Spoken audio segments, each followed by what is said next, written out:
দেখো আজকে রেসিপি হচ্ছে আলু ভেন্ডি ভাজা। তো আলু ভেন্ডিটা কেমনভাবে ভেজেছি এই রেসিপিটা চলো তোমাদের কাছে শেয়ার করি।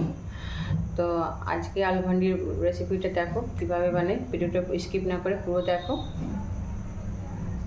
তো দেখো আমি কি নিয়েছি, এখানে ভেন্ডি নিয়েছি, ভেন্ডি কেটে নিয়েছি, পেঁয়াজ কুচি আর আলু, আর এখানে ভেন্ডির সঙ্গে দেওয়ার জন্য জিরা গোলকি, লঙ্কা আর 2-4টে রসুন ফোটার বেটে নিয়েছি।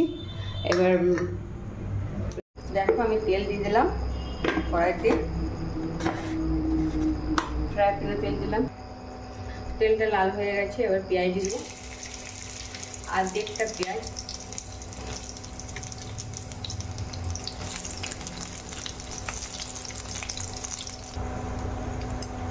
দেখো পেঁয়াজটা লাল হয়ে গেছে।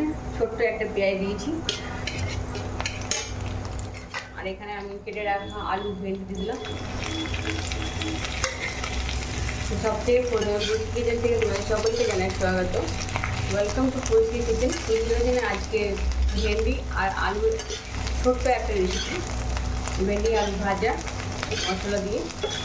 তো এইভাবে ভেন্ডি আলু ভাজা রেসিপিটা তোমরা বাড়িতে ট্রাই করে রান্না করে দেখবে, খুবই খেতে ভালো লাগে। তো এভাবে আমি ভেন্ডিটাকে ভেজে নেব। তো দেখো অনেকটা ভাজা ভাজা হয়ে গেল। এরপর আমি নুন দিয়ে দেবো,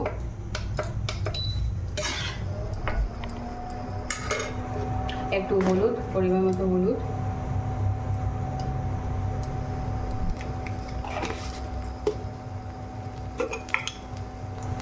একটু নুন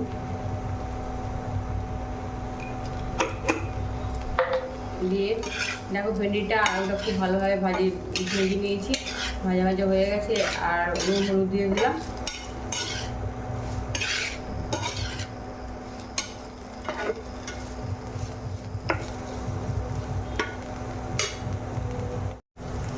দেখো অনেকটা ভাজা ভাজা হয়ে গেছে। এরপর আমি কাশ্মীরি লঙ্কা গুঁড়ো আর কুচি করে টমেটোটা দিয়ে দিলাম।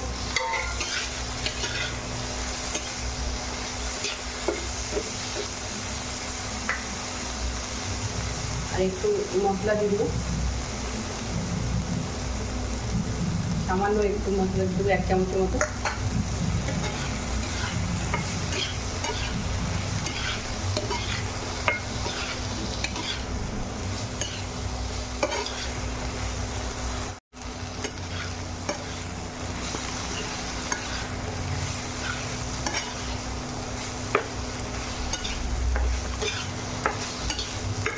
দেখো মশলাটা অনেকটা ভাজা ভাজা হয়ে গেছে। তো আর একটু মশলাটা সেদ্ধ করে নেবো। তো হালকা জল দিয়ে দেবো আমি।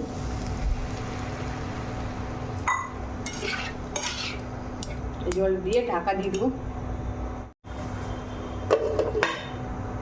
ঢাকা দিয়ে একটু সিদ্ধ করে নেবো 4-5 মিনিটের মতো।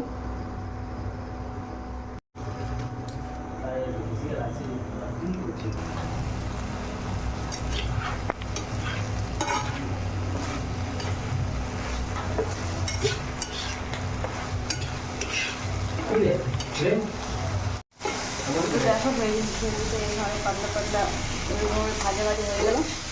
পাতলা করে আলু কেটে নিয়েছি আর ভেন্ডি বড় বড় সাইজের মশলা দিয়ে আলু ভেন্ডি ভাজা।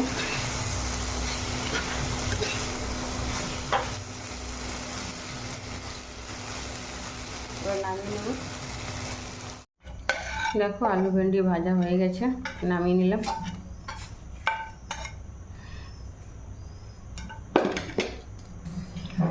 তোমাদের কাছে আলু ভেন্ডি ভাজা রেসিপিটা কেমন হয়েছে অবশ্যই লাইক কমেন্ট করো।